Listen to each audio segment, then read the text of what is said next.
Дали Иса алейхи селам на вистина ќе дојде? Не, нема. Дозволете ми да објаснам. Гледате најавтентичната религиозна книга, Чесниот Куран, категорично докажува во преку 30 ајети дека Иса алейхи селам починал, а оние што умираат, вели тој, никогаш нема да се вратат. Мнозинството муслимани веруваат дека Иса алейхи селам го преживеал распнувањето, така што на друг човек му бил пренесен неговиот лик и тој човек потоа бил распнат на крстот, додека Иса алейхи селам бил испратен на небото. Ова верување нема никаква врска со исламот. Ова дошло во исламот преку христијански извори. Ова е причината зашто верувањето на Ахмадија муслиманската заедница е целосно во согласност со Чесниот Куран, а меѓу 30 ајети, еден таков ајет е и првиот консензус на асхабите, а тоа е во времето кога чесниот пратеник Мухаммед салалаху алейхи веселем се преселил на Ахирет. Хазрети Абу Бакр Садик разијалаху анху ја видел состојбата на асхабите после тоа, а тие биле толку вознемирени што не верувале дека нивниот сакан и почитуван водач ги напуштил. Тој излегол од куќата на чесниот пратеник Мухаммед салалаху алейхи веселем и гласно го рецитирал следниот ајет: а Мухаммед е само пратеник,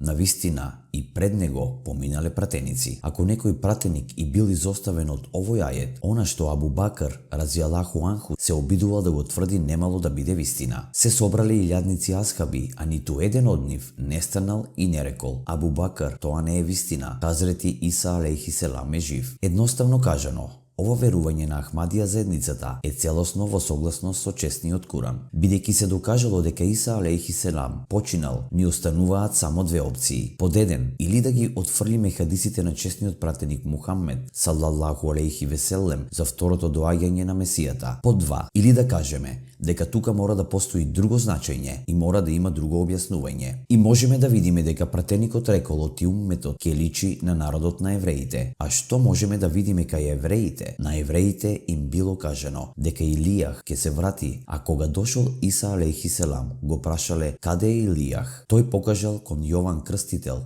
и рекол: тој е Илијах, ако сакате да верувате, верувајте. Слично на тоа, во умметот на овој пратеник дошол човек во Кадијана, Хазрети Мирза Гулам Ахмад, кој тврдел дека е Месија и Махди. И исто како што евреите го отфрлиле својот Месија, муслиманите го отфрлиле својот. Значи не, Иса алейхи селам не се враќа. Кој да требало да дојде, веќе дошол.